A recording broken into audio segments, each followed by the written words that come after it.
نحمده ونصلي ونسلم على رسوله الكريم اما بعد فاعوذ بالله السميع العليم من الشيطان الرجيم بسم اللہ الرحمن الرحیم۔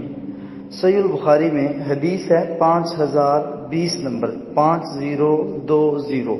اللہ کے نبی صلی اللہ علیہ وسلم نے فرمایا کہ قرآن پڑھنے والے مومن کی مثال سنگترے کی سی ہے کہ وہ قرآن کریم پڑھتا ہے، تلاوت کرتا ہے، اس کا ذائقہ بھی لذیذ ہے اور اس کی خوشبو بھی اچھی ہے۔ پھر نبی صلی اللہ علیہ وسلم نے فرمایا ایسا مومن جو قرآن کی تلاوت نہیں کر پاتا، وہ نہیں کرتا، تو لہٰذا اس کی مثال کھجور کی سی ہے جس کا ذائقہ، ٹیسٹ اور لذت تو اچھا لذیذ ہے، مگر وہ شخص جو مومن تو ہے قرآن نہیں پڑھتا، اس کی خوشبو نہیں ہے، اس کی خوشبو نہیں ہے۔ یہ حدیث کا آدھا حصہ ہے۔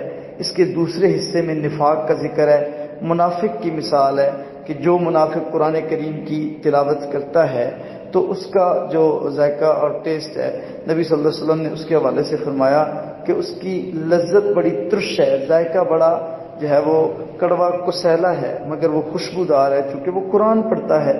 تو اس وجہ سے نبی صلی اللہ علیہ وسلم نے اس کی بھی تشبیہ دی۔ پھر وہ منافق جو منافق ہے اور قرآن بھی نہیں پڑھتا، نبی صلی اللہ علیہ وسلم نے اس کو سب سے بدترین مثال اندرائن کے ساتھ جو ہے وہ گردانا ہے۔ بارک اللہ فیکم۔